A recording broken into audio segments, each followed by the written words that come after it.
Assalamualaikum warahmatullahi wabarakatuh. Bismillahirrahmanirrahim. Alhamdulillahirabbil alamin. Wassalatu wassalamu ala Rasulillah sayyidina wa maulana Muhammad ibn Abdullah. Wala haula wala quwata illa billah. Amma ba'du. Para mahasiswa yang saya banggakan, khususnya mahasiswa Fakultas Agama Islam Universitas Nurul Jadid Python Probolinggo. Baik teman-teman, hari ini kita akan membahas tentang tema atau mata kuliah validitas dan penyelewengan dalam tafsir, atau dalam bahasa mata kuliah kita biasa kita sebut al-asil, yaitu validitas, kemudian ad-dakhil, yaitu penyelewengan di dalam tafsir. Nah, karena saking banyaknya materi yang akan kita bahas dalam mata kuliah ini, sehingga saya membagi pembahasan sesuai dengan bab-bab tertentu. Jadi misalnya hari ini kita akan membahas tentang al-ausil, dan pertemuan berikutnya atau video berikutnya kita akan membahas ad-dakhil, dan begitu juga seterusnya. Jadi masing-masing tema dalam pembahasan ad-dakhil saya pisah satu persatu dengan maksud pertama, durasi yang kita butuhkan tidak terlalu banyak dalam satu video, ya. Kemudian yang kedua adalah untuk memudahkan pemahaman teman-teman. Kalau materi diberikan sekaligus dengan durasi waktu yang berjam-jam, itu nanti akan menyebabkan teman-teman mahasiswa menjadi bosan dan tidak fokus dalam menyimak dan mempelajari mata kuliah yang saya ampu ini. Oleh karena itu saya buat sesuai dengan tema, dengan harapan materi-materi yang singkat dan materi-materi yang tidak terlalu panjang itu dapat diserap dengan baik. Baik teman-teman, kita akan mulai pembahasan al-asil, yaitu validitas. Apa yang dimaksud dengan al-asil? Nah, kita masuk pada definisi ya. Nah, ini definisi secara istilah. Tapi dalam beberapa literatur yang saya baca, bahwa al-asil itu secara bahasa adalah al-aslu asfala kulli syai'in, yaitu paling dalamnya, paling bawahnya, atau inti, ya, kulli syai'in, setiap sesuatu, ya. Artinya dia itu paling dalam, berarti ada intisari, ya, di dalam. Ketika kita menyebutkan warajulun asilun, artinya lahu aslun. Ketika saya mengatakan seorang laki-laki asilun, berarti dia lahu aslun, dia memiliki asal muasal yang jelas, dia memiliki riwayat keluarga yang jelas. Nah, kemudian juga bisa jadi kata asil itu berupa sesuatu pandangan yang kuat, pandangan yang argumentasi yang jelas. Contoh misalnya saya akan mengatakan rajulun asilun, boleh jadi maknanya adalah rajulun thabitur ra'yi akilun, laki-laki thabitur ra'yi, yang memiliki argumentasi yang kuat, ya. Akilun, dia berakal. Jadi begitu ya. Atau juga bisa dikatakan waqad asala ra'yuhu asolatan. Nah, pandangannya memiliki argumentasi yang kuat, atau pandangannya orisinal, asli, murni, dan seterusnya, ya. Dari makna-makna bahasa tadi itu kita bisa menyimpulkan definisi ad-dakhil menjadi sebuah penafsiran yang berdasar pada sumber yang valid, yaitu Al-Quran, karena tadi itu saya katakan thabitur ra'yi, jadi dia memiliki argumentasi yang jelas, argumentasi yang kuat, ya. penafsiran yang berdasar pada sumber yang valid, yaitu Al-Quran, riwayat Nabi, sahabat, serta tabi'in, dan bersumber dari argumentasi rasional yang dapat dipertanggungjawabkan sesuai dengan syarat penafsiran.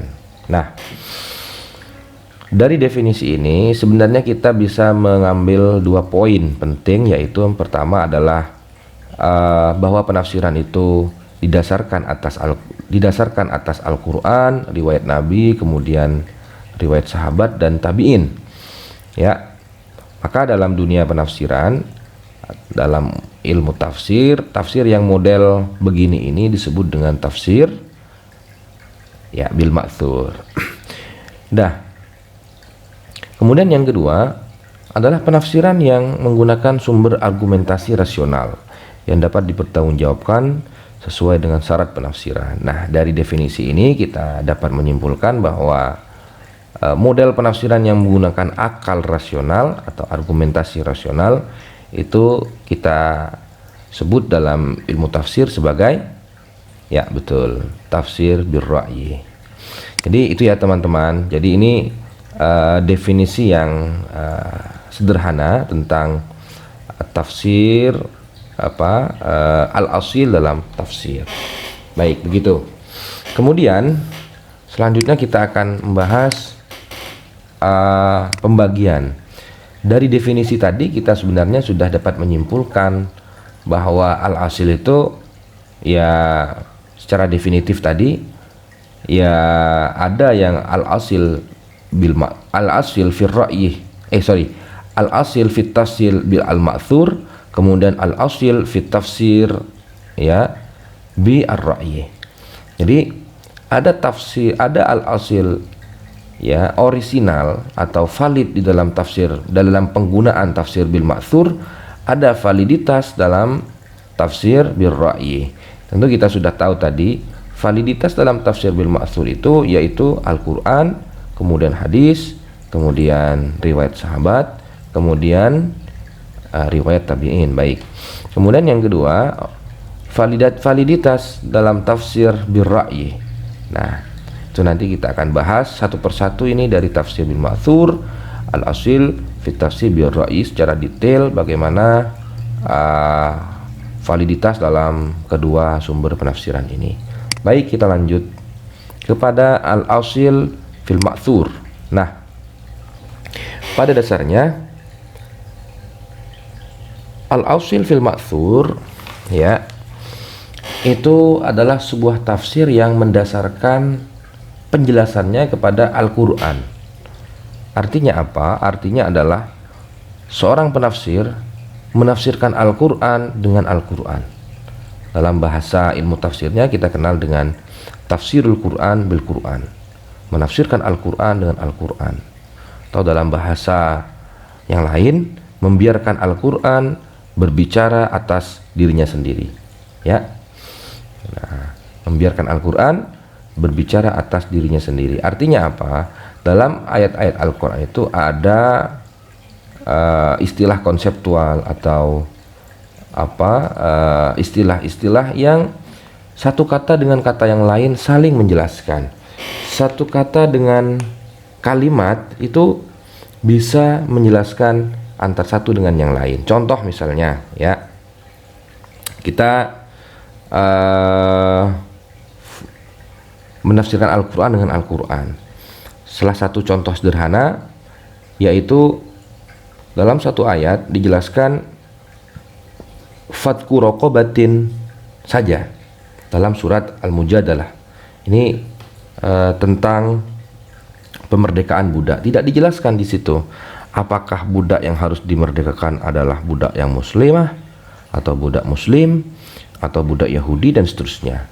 Tidak dijelaskan. Tetapi di ayat yang lain dalam surat An-Nisa ya ada pernyataan yang menjelaskan sebelumnya, yaitu fatahriru raqabatin mu'minatin. Berarti fathu raqabatin dalam surat Al-Mujadalah itu adalah fathu raqabatin mu'minatin. Nah, inilah yang saya maksud tadi dengan tafsirul Quran bil Quran, menafsirkan Al-Quran dengan ayat Al-Quran yang lain. Nah, banyak sekali ya contoh-contoh tafsir Al-Quran bil Quran dalam Al-Quran. Bisa dilihat sendiri teman-teman ya. Nah, seorang mufassir dari dulu hingga hari ini dalam menafsirkan Al-Quran bil Quran ini dianggap sebagai ahsanut turuk. Artinya apa? Paling baiknya cara menafsirkan Al-Quran. Ketika Ibnu Taimiyah ditanya oleh sebagian orang, "Fama ahsanu turukit tafsir ya Ibnu Taimiyah?" Kemudian Ibnu Taimiyah menjawab, "Inna as-sahhat turuk fi dzalika ayyufassirul Qur'an bil Qur'an." Bahwa paling benarnya jalan atau cara ya dalam penafsiran itu adalah menafsirkan Al-Quran dengan Al-Quran. Jadi begitu ya. Dan kalau kita tidak hanya Ibnu Taimiyah, bahkan Az-Zarkasi di dalam Al-Burhan fi Ulumil Quran, dia juga mengatakan ahsanu turuqit tafsir ya huwa tafsirul Quran bil Quran. As-Suyuti juga mengatakan demikian, ahsanu turuqit tafsir tafsirul Quran bil Quran. Dan ada beberapa ulama ketika melakukan praktek penafsiran secara umum mereka menggunakan tafsirul Quran bil Quran ini ya. Bahkan ada beberapa ulama yang menamakan kitabnya atau dia menegaskan di dalam kitabnya bahwa dirinya menggunakan metode tafsirul Quran bil Quran, bahkan dijadikan sebagai judul kitab. Contoh misalnya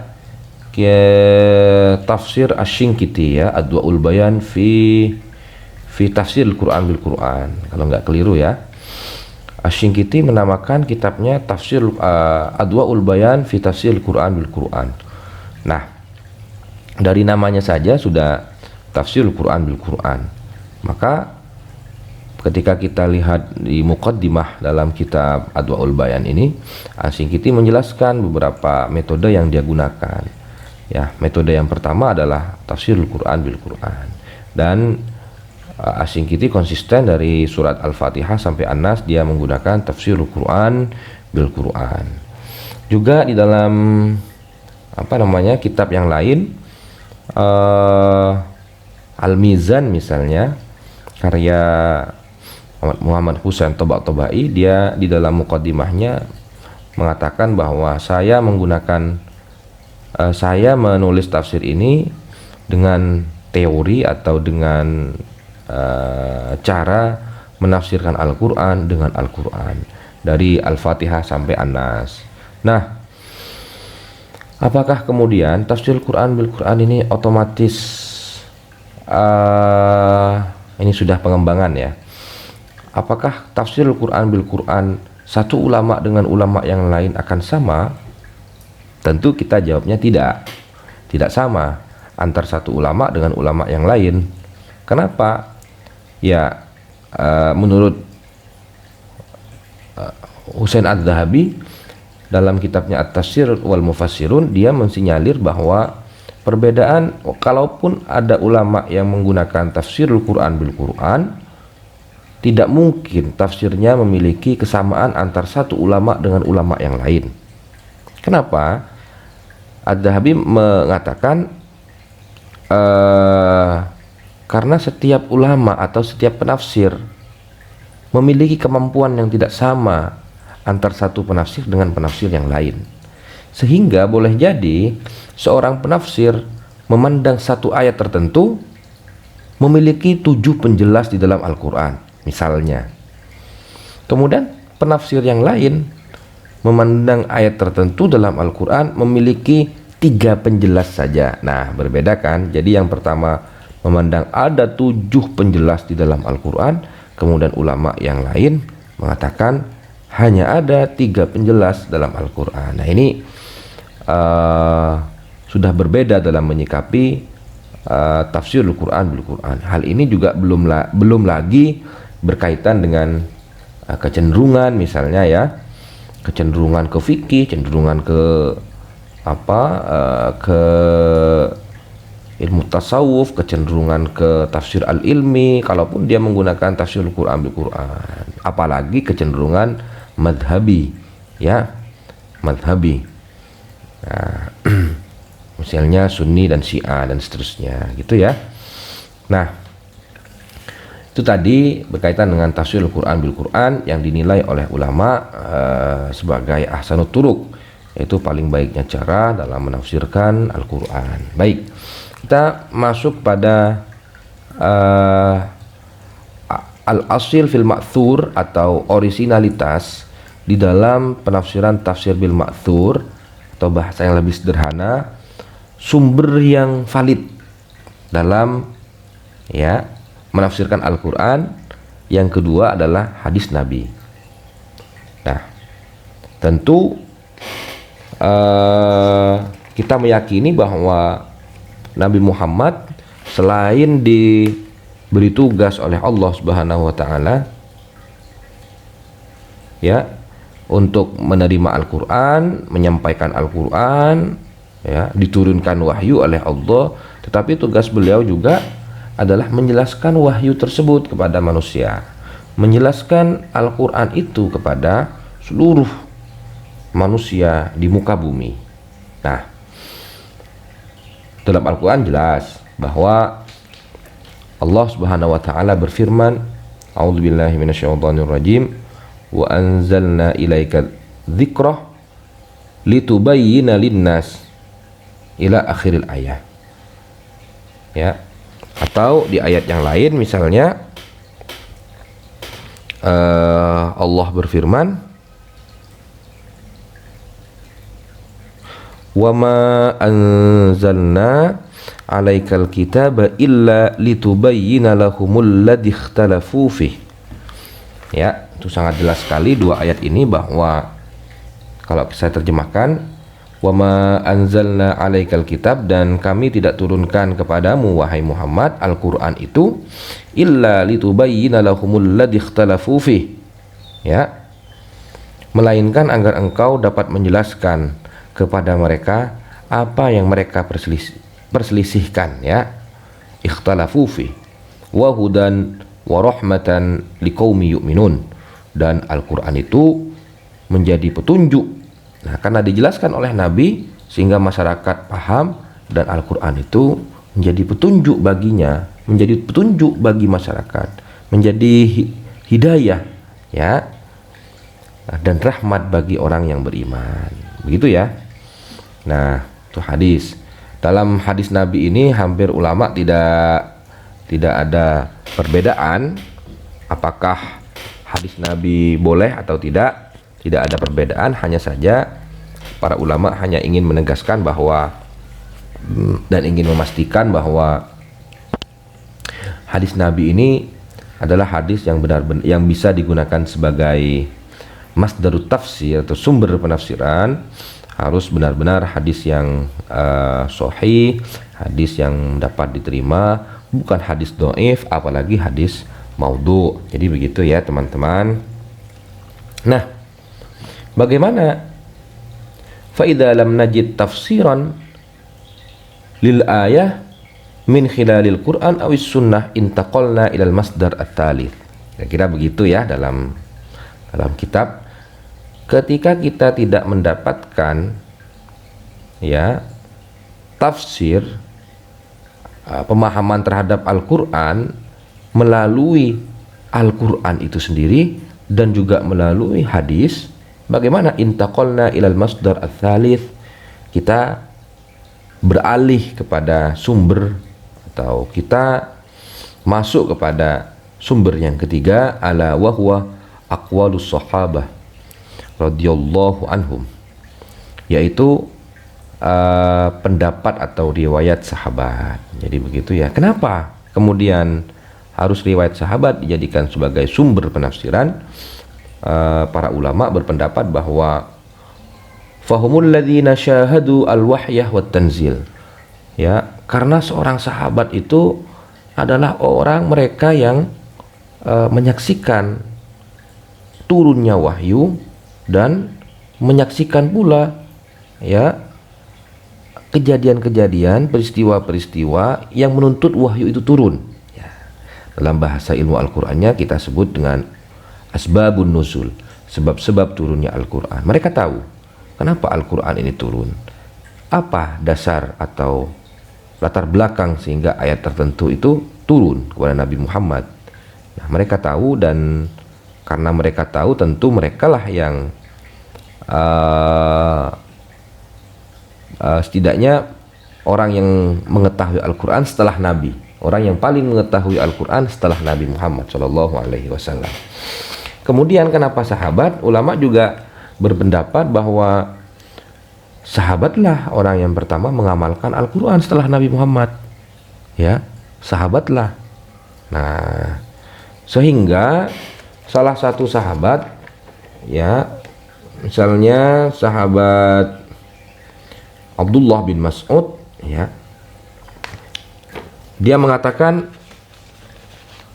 walladzi la ilaha, ya, walladzi la ilaha ghairuhu ma nuzilat suratun min kitabillah illa ana a'lam aina nuzilat ila akhiril maqalah, bahwa demi jiwa yang tidak ada Tuhan selainnya, yaitu Allah, demi Allah, ma nuzilat suratun min kitabillah, tidak diturunkan, atau ma nazalat, silahkan, ma nuzilat suratun, tidak diturunkan, suratun min kitabillah, sebuah surat, ya, dalam kitabullah, illa ana a'lam aina nuzilat,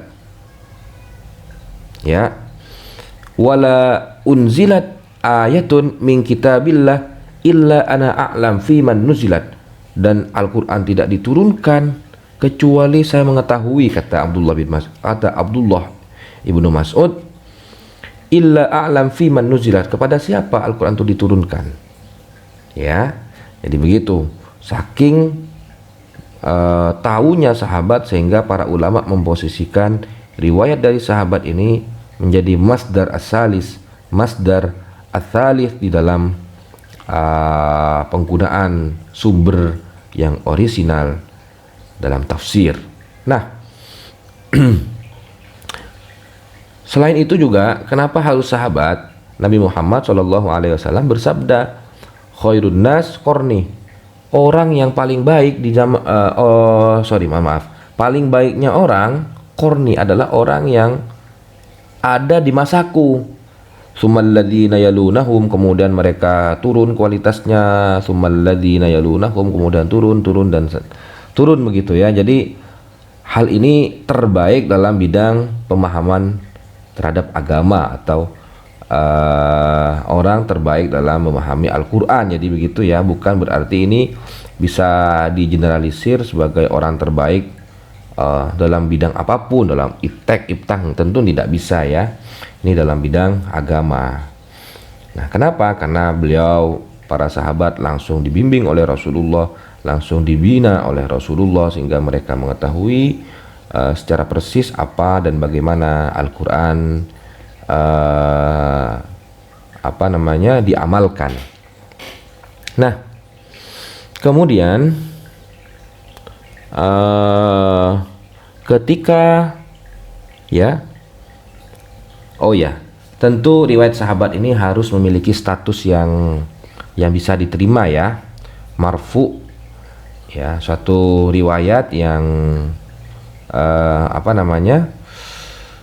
yang didasarkan kepada atau berhenti di tataran sahabat, nah, begitu ya, marfu. Nah, dan kita bisa mempelajari bagaimana hadis marfu itu dalam ilmu-ilmu hadis. Kemudian ketika kita tidak mendapatkan riwayat dari sahabat, maka kita pindah kepada riwayat tabi'in. Nah, dalam riwayat tabi'in inilah kemudian para ulama berbeda pendapat. Pendapat pertama misalnya mengatakan, kok bisa tabi'in? Kan tabi'in itu adalah orang yang tidak langsung mempelajari kandungan Al-Quran kepada Nabi Muhammad, tetapi dia itu mempelajari atau belajar Al-Quran kepada sahabat. Beda dengan sahabat loh ya. Kalau sahabat langsung belajar kepada Nabi, dan Nabi langsung mengajari sahabat. Kalau tabi'in tidak ketemu dengan Nabi. Nah, secara definisi kan kita sudah tahu ini. Sahabat itu adalah orang muslim yang bertemu dengan Nabi dan wafat dalam keadaan muslim, ya. Kemudian riwayat tabi'in, tabi'in maksud saya adalah orang muslim yang bertemu dengan sahabat dan dia wafat dalam keadaan muslim. Nah, sehingga perdebatan ulama di situ, di sini. Tabi'in tidak belajar pada Nabi, dan tabi'in juga tidak tahu bagaimana Al-Quran itu diturunkan dan kepada siapa Al-Quran diturunkan dan dalam kondisi apa Al-Quran itu diturunkan. Tidak tahu. Kok bisa disebutkan kepada tabi'in? Ya, itu ulama yang kontra terhadap penggunaan riwayat tabi'in sebagai masdarut tafsir, sumber penafsiran. Nah, tetapi sahabat maksud saya ulama yang lain menyatakan bahwa tabi'in tetap bisa dijadikan sebagai sumber penafsiran. Kenapa? Ya karena tabi'in sendiri adalah orang yang belajar kepada sahabat, sahabat belajar pada Nabi, dan bahkan sahabat beberapa sahabat memuji-muji tabi'in. Nah, ya, memuji-muji tabi'in seperti ya saya contohkan ketika Abdullah bin Abbas didatangi oleh Ahlul Kufah yang datang meminta fatwa kepada Ibnu Abbas. Kemudian Ibnu Abbas mengatakan, ya, alaisa fikum Ibnu ad-Duhama, yakni Sa'id bin Jubair. Ketika minta fatwa kepada Ibnu Abbas mengatakan, kan di situ sudah ada orang alim yang bernama Sa'id bin Jubair. Nah, artinya orang yang datang kepada Ibnu Abbas oleh Ibnu Abbas diarahkan kepada muridnya yang bernama Sa'id bin Jubair, begitu ya. Kemudian juga Ibnu Abbas pernah didatangi oleh ahlu Mekah, orang penduduk Mekah, dan dia bertanya tentang suatu hal. Kemudian Ibnu Abbas mengatakan, bukankah di Mekah sudah ada Atha bin Rabah, tajtami'una ilayya ya ahla Makkah, Anda berkumpul kepadaku wahai orang penduduk Mekah, gitu ya. Kemudian Ibnu Abbas mengatakan, bukankah di Mekah sudah ada Atha bin Abi Rabah. Nah, ini rekomendasi, mohon maaf ya, ini masih ngecas juga karena baterainya sudah low. Nah, Ibnu Abbas merekomendasikan Atha bin Rabah sebagai orang yang memiliki otoritas keilmuan atau yang memiliki kemampuan yang baik di dalam pemahaman ilmu Al-Quran. Nah, contoh yang lain misalnya, salah satu tabi'in mengatakan bahwa dirinya telah belajar kepada Ibnu Abbas sampai 30 kali belajar ilmu Al-Quran. Ya, aradtu Al-Quran ala Ibni Abbas salasina marratan. Ya, saya telah membeberkan, artinya mengutarakan seluruh pendapat saya tentang Al-Quran, seluruh kandungan Al-Quran kepada Ibnu Abbas 30 kali. Ya, ai litamami dhabtihi wa husni qiraatihi wa adaihi. Nah, itu tujuannya adalah karena banyaknya itu, tujuannya adalah untuk menegaskan, memantapkan dan pengetahuannya tentang Al-Quran kepada Ibnu Abbas. Nah, oleh karena itu para sahabat menengahi bahwa riwayat tabi'in ini bisa digunakan dengan catatan para tabi'in ini memiliki kesepakatan dalam satu hal. Artinya satu tabi'in dengan tabi'in yang lain tidak kontroversi, tidak pro kontra. Nah, kalau tabi'in sudah sepakat dalam satu hal, ya, maka kesepakatan tabi'in itu bisa digunakan sebagai masdar ar-rabi atau sumber keempat, ya, dalam penafsiran tafsir bil ma'thur. Jadi begitu ya teman-teman. Kemudian syarat yang kedua adalah penggunaan riwayat tabi'in ini ketika Al-Quran sudah tidak memungkinkan, hadis Nabi sudah tidak ada yang menjelaskan ayat tertentu, riwayat sahabat juga tidak menjelaskan ayat tertentu, kemudian akal kita sudah tidak bisa menjangkau makna yang dimaksud dalam satu ayat, sehingga bolehlah riwayat tabi'in ini digunakan di dalam menafsirkan Al-Quran. Begitu ya teman-teman. Kemudian kita beranjak kepada pembahasan berikutnya. Al-asil fir ra'yi, yaitu validitas di dalam penafsiran akal, penafsiran bir ra'yi, menafsirkan Al-Quran dengan pendapat pribadi, dengan ijtihad sendiri, ya, bisa dikategorikan sebagai valid atau tafsir itu benar ketika sudah memenuhi beberapa syarat yang saya tulis di sini. Pertama adalah memenuhi syarat-syarat penafsir. Nah, kita nanti akan bahas ya syarat-syarat penafsir ini syarat etis, syarat kualifikasi. Saya tulis sendiri di sini dan saya klasifikasikan sendiri untuk memudahkan teman-teman semua di dalam melihat beberapa syarat penafsir yang ada dalam beberapa kitab tafsir. Begitu ya teman-teman. Nanti ini kita akan bahas belakangan.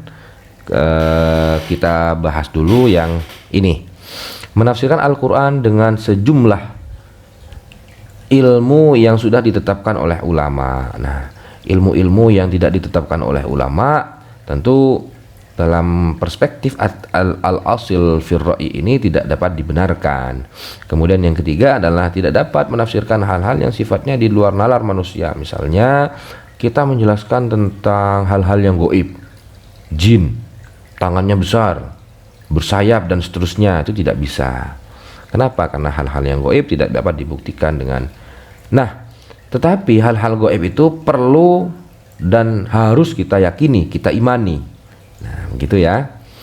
Nah, kita juga tidak diperbolehkan menafsirkan ayat-ayat mutasyabihat, ya, ayat-ayat yang berkaitan dengan sifat Allah, ya, yadullah fauqa aydihim, kemudian Allah bersemayam di arsy dan seterusnya. Itu penafsir tidak diperbolehkan untuk memberikan penjelasan yang lebih detail tentang ayat-ayat tadi yang saya jelaskan, yang saya sebutkan. Kemudian menghindari penafsiran yang bias madhab. Misalnya ada madhab Sunni menafsirkan Al-Quran, dia mencaci maki madhab-madhab yang lain, tidak netral gitu maksud saya, ya, dan mendukung madhabnya. Atau sebaliknya, madhab Sunni misalnya menafsirkan madhab Syi'i, ya, madhab Syi'i misalnya menafsirkan Al-Quran, mendukung madhabnya dan menyalah-nyalahkan madhab-madhab, itu tidak benar. Jadi tidak boleh kemudian membawa-bawa madhab dalam menafsirkan Al-Quran. Kemudian menghindari penafsiran yang tidak berdasarkan pada kaidah, dalil, dan logika semantis atas teks. Nah, tidak boleh dengan tangan kosong kita menafsirkan Al-Quran tanpa kita mengetahui kaidah, dalil, logika semantis. Ini namanya dilalatul alfaz. Kita harus paham struktur-struktur di dalam teks Al-Quran itu. Nah, kalau kita saja tidak bisa membedakan struktur-struktur, apalagi memahami struktur-struktur dalam Al-Quran, maka kita tidak bisa menafsirkan Al-Quran dengan baik dan benar. Atau boleh jadi tafsir kita itu disebut sebagai tafsir yang menyeleweng, ya, sesuai dengan tema kita pada kesempatan ini. Kemudian yang terakhir, menghindari penafsiran yang berbasis pada keinginan pribadi. Misalnya, dia sudah menentukan asumsi sebelum dia membaca teks. Dia sudah memiliki hasil sebelum dia menafsirkan menafsirkan Al-Quran. Saya ingin contoh aja ini ya, saya ingin jilbab itu boleh, bagaimanapun caranya. Ya, dia maunya menafsirkan Al-Quran. Atau sebaliknya, saya ingin jilbab itu tidak boleh. Ya, kemudian dia melakukan penafsiran, itu tidak benar. Yang benar adalah biarkan ya kita membaca teks itu, membiarkan Al-Quran itu ya, kemudian menarik kesimpulan dari makna atau pemahaman yang kita tafsirkan. Kalau dalam bahasanya Muhammad Abid Al-Jabiri itu kan ada faslul maqal minal makruh dan waslul maqal minal makruh. Pertama, kita harus menjaga jarak antara kita penafsir dengan apa yang kita tafsirkan, teks ya. Jadi jangan kemudian kita sebelum menafsirkan sudah memiliki asumsi-asumsi, nggak boleh ya, nggak boleh. Makanya ada faslul maqal minal makruh. Kita harus menjaga jarak supaya betul-betul apa yang kita baca ini mendekati sesuatu yang objektif. Contoh misalnya meneliti tentang syekh atau seorang kiai, karena itu kiai kita, lalu kita memuji-muji tanpa mengkritik ya, atau memberikan masukan atau dan seterusnya. Itu tidak benar dalam teori tadi itu ya, faslul maqal minal makruh. Kemudian setelah kita memilah dan memilih mana yang pemahaman apa yang terdapat dalam teks itu, kemudian kita mengambil relevansi dalam kehidupan kita, yaitu waslul maqal minal makruh, menyambungkan kembali. Setelah memisah kemudian menyambung. Ya silahkan teman-teman baca sendiri ya dalam bukunya Muhammad Abid Al-Jabiri. Jadi intinya begitu teman-teman. Nah, menghindari penafsiran yang berbasis pada keinginan pribadi ini adalah ketika kita menafsirkan Al-Quran atau penafsir Al-Quran ingin menafsirkan Al-Quran, harus tidak boleh berbasis pada keinginan pribadi gitu ya, dan tidak mengakui keniscayaan keragaman penafsiran. Kemudian dia mengatakan tafsir saya ini adalah tafsir yang paling benar.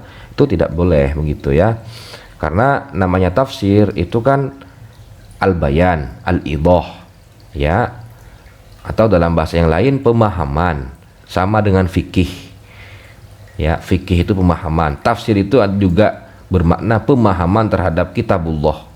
Kitabullah pasti benar, tapi pemahaman seorang mufassir boleh jadi benar, boleh jadi salah, boleh jadi benar dalam situasi tertentu, boleh jadi keliru dalam situasi tertentu yang lain, boleh jadi benar dalam satu kurun masa tertentu, boleh jadi salah dalam masa yang lain. Nah, oleh karena itu pemahaman terhadap Al-Quran itu sifatnya relatif, sesuai dengan tempat, kondisi, situasi, zaman, dan seterusnya. Jadi begitu ya teman-teman ya. Nah, kemudian ini syarat umum, ada syarat etis ya. Nah, syarat etis mufassir adalah yang pertama beragama Islam. Dalam bahasa ilmu al-asil dikatakan apa? Sihhatul i'tiqad, yaitu memiliki akidah yang benar begitu ya, akidah yang benar. Nah, karena ada sihhatul i'tiqad, maka kata ini menegasikan orang-orang atau Islamisis yang memahami Al-Quran, kan begitu. Bagaimana? Nah, nanti kita akan bahas itu ya di belakang. Ini saya hanya menjelaskan syarat-syarat standar saja. Nanti hal-hal yang sifatnya pengembangan dan seterusnya kita jelaskan di akhir ya. Nah, kemudian menjalankan agama dengan baik. Nah, orang yang beragama Islam, seorang mufassir apalagi, harus menjalankan agama dengan baik. Bagaimana dia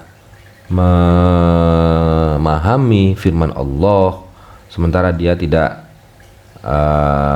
sholat misalnya ya, tidak sholat, kemudian tidak berpuasa, kemudian dia menafsirkan Al-Quran. Nah, komitmen dengan Tuhan saja dia langgar, bagaimana kemudian komitmen dengan manusia, menafsirkan wahyunya dan seterusnya. Ini menjadi pertimbangan-pertimbangan ulama. Kemudian adil, ya, proporsional. Proporsional itu adil. Artinya adil itu memahami Al-Quran dalam konteks ini, ya, memahami Al-Quran sesuai dengan porsinya. Tidak boleh memasukkan nuansa-nuansa dari luar, kemudian harus memahami Al-Quran secara objektif, kan begitu.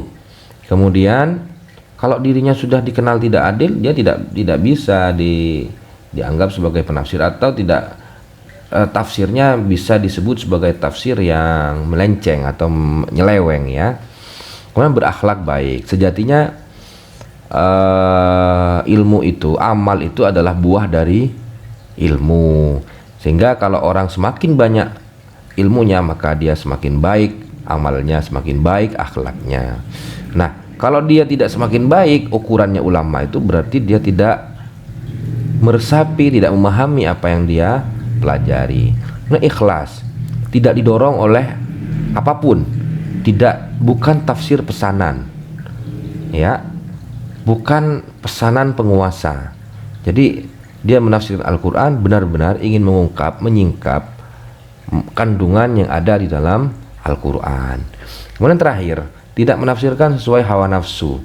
Sama, ya, mirip dengan yang di atas, ikhlas, yaitu tidak boleh kita sebelum menafsirkan sudah menentukan hukumnya terlebih dahulu tanpa harus melihat teksnya. Sehingga ulama berpendapat bahwa menafsirkan Al-Quran sesuai dengan hawa nafsu ini termasuk dalam tafsir yang melenceng atau nyeleweng. Gitu ya teman-teman, ya. Ini syarat etis. Kemudian yang kedua adalah syarat kualifikasi. Kualifikasi itu artinya penafsir harus memiliki ini, gitu ya. Ya, penafsir harus mengetahui ini. Apa saja ini itu? Adalah ilmu bahasa Arab. Mufasir harus tahu bahasa Arab karena Al-Qur'annya saja berbahasa Arab. Harus tahu ilmu nahu, harus tahu ilmu sorof, harus tahu ilmu istiqaq, harus tahu ilmu balaghah, harus tahu ilmu qiraah, harus tahu ilmu usuluddin, harus tahu ilmu hadis, harus tahu ilmu mauhibah. Nah, ilmu mauhibah ini mirip dengan ilmu apa tadi? Menjalankan agama, menjalankan agamanya dengan baik. Artinya apa? Dia sebagai orang berpengetahuan, dia mengamalkan apa yang dia ketahui sehingga dia mendapatkan ilmu baru dari pengamalan atas ilmu-ilmu yang dia ketahui. Itu namanya ilmu mauhibah. Ya. Dalam hadis Nabi sudah dijelaskan sebenarnya bahwa Allah akan memberikan suatu ilmu yang baru ketika dia mengamalkan ilmunya. Man amila ilman, kurang lebih saya nggak tahu, ya, ini keliru mungkin, ya. Man amila ilman allamallahu ma lam ya'lam.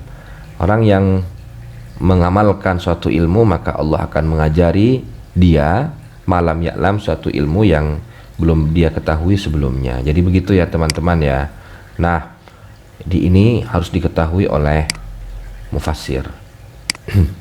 Nah, sekarang pertanyaannya, apakah bisa di zaman yang sekarang ini seorang mufassir harus menguasai semuanya? Nah, tentu berat, kan? Ya, pasti jawabannya akan berat. Bagaimana hanya kuliah 4 tahun di program studi ilmu Al-Quran dan tafsir, dia dituntut untuk mengetahui ini, dia dituntut harus memiliki kualifikasi ini, begitu, ya, dituntut harus begini. Nah, itu sulit sekali. Oleh karena itu perlu kita tengok pendapatnya Profesor Dr. Habib Quraish Shihab. Dia mengatakan, pertama, berhubungan dengan syarat etis, ya. Kata beragama Islam ini tentu sudah menegasikan atau mengeluarkan orang non-muslim yang berusaha memberikan kontribusi terhadap ilmu Islam. Tidak sedikit, kan, kita tahu bahwa beberapa non muslim atau Islamisis bahasanya, yang belajar tentang Al-Quran atau tentang Islam, kemudian dia memberikan kontribusi yang luar biasa terhadap dunia keislaman atau terhadap dunia penafsiran. Salah satu contohnya adalah Toshihiko Izutsu, ya, seorang intelektual berasal dari Jepang. Dia menulis buku yang berjudul God and Man, kemudian Etiko, Religious Ethic, dan seterusnya. Itu memberikan pemahaman, ya, nuansa-nuansa yang baru dalam memahami Al-Quran. Contoh lagi misalnya siapa ya, Angelica Nourid, ya, sekarang masih hidup, perempuan berkeluarga negaraan Jerman yang dia memiliki wawasan-wawasan pengetahuan tentang Al-Quran yang sangat luar biasa dan memberikan kontribusi terhadap kekayaan atau khazanah ilmu Al-Quran dan tafsir. Nah, bagaimana orang-orang yang demikian, katanya Prof. Kures, ini jangan barangkali yang lebih tepat untuk beragama Islam ini adalah proporsional atau profesional, profesionalisme atau profesionalitas di sini. Kenapa? Boleh jadi orang Muslim tapi dia tidak profesional dalam menafsirkan Al-Quran. Boleh jadi orang non-Muslim, Islamisis, menafsirkan Al-Quran atau memberikan kontribusi terhadap pengembangan ilmu Al-Quran secara profesional.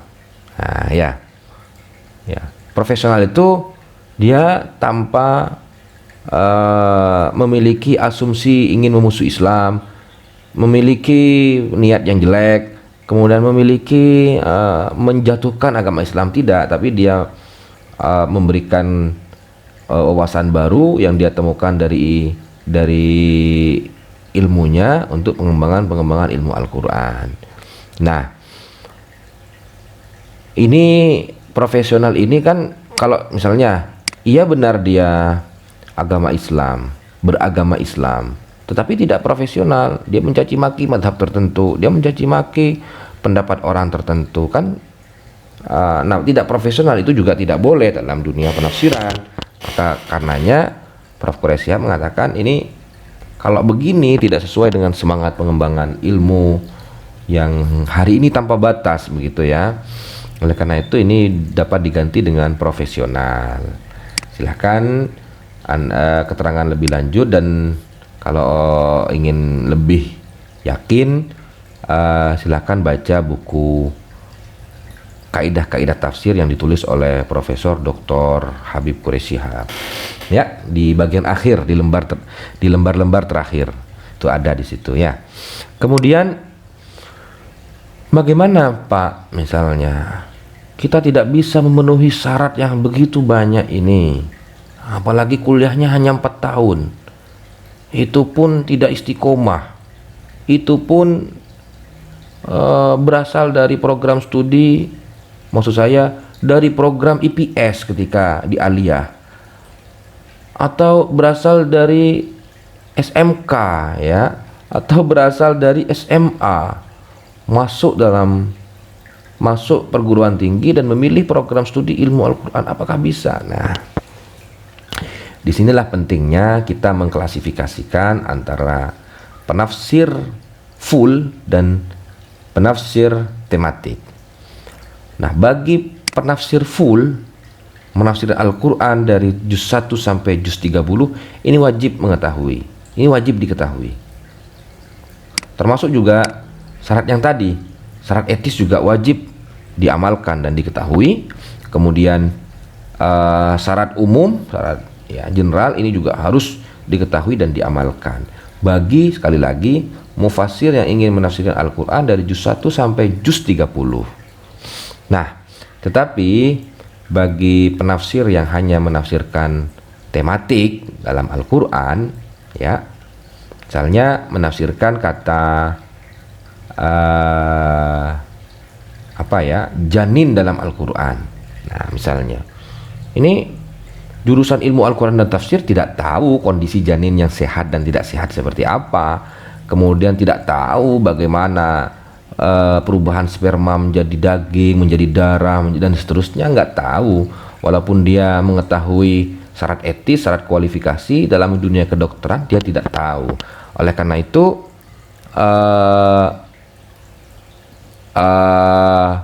keilmuan, ya, ilmu tentang kedokteran ini kita harus dapatkan dari ahlinya, yaitu orang yang benar-benar expert di dalam kedokteran. Lalu kita datangkan dan suruh membaca, ya, ayat-ayat dalam Al-Quran tanpa harus mengetahui kualifikasi ini. Kita bantu jelaskan, kita bantu dan seterusnya. Itu bisa dalam menafsirkan Al-Quran ayat-ayat tertentu tadi. Misalnya contoh lagi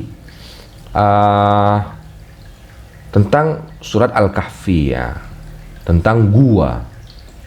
Nah, toh orang yang profesor, ya, sudah memiliki jabatan profesor dalam bidang ilmu Al-Quran, dia tidak tahu ilmu-ilmu tentang gua, suhu kelembapan gua berapa.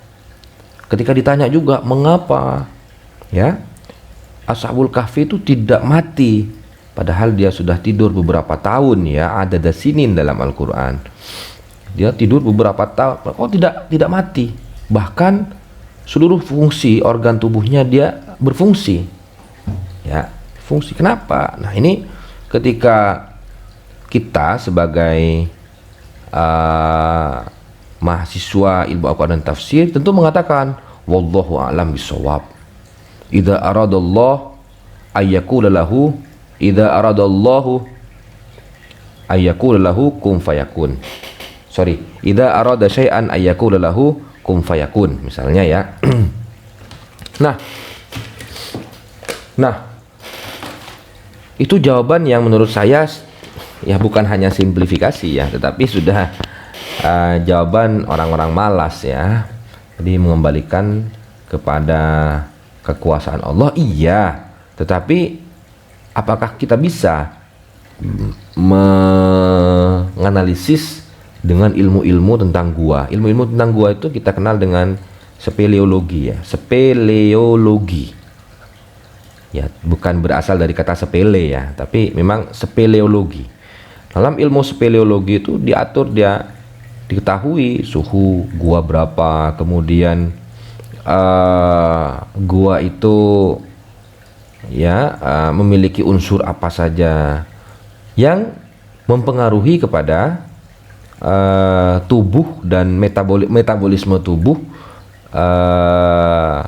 Ashabul Kahfi, sehingga dia bisa hidup walaupun tidur beberapa tahun dan organ tubuhnya masih berfungsi. Jadi begitu, ya. Jadi walaupun dia tidak mengetahui syarat ini dan syarat ini, tapi dia hanya ingin menafsirkan kata atau tema-tema tertentu dalam Al-Quran, itu bisa. Itu, ya. Itu dalam pendapatnya Prof. Quraish Shihab. Saya kira sudah. Ini penjelasan tentang Al-Asil di dalam tafsir. Kemudian di video berikutnya kita akan menjelaskan Ad-Dakhil. Kemudian di video ketiga, keempat, dan kelima, keenam, dan seterusnya kita akan buat konten-konten yang berhubungan dengan mata kuliah Ad-Dakhil dan Al-Asil. Terima kasih teman-teman.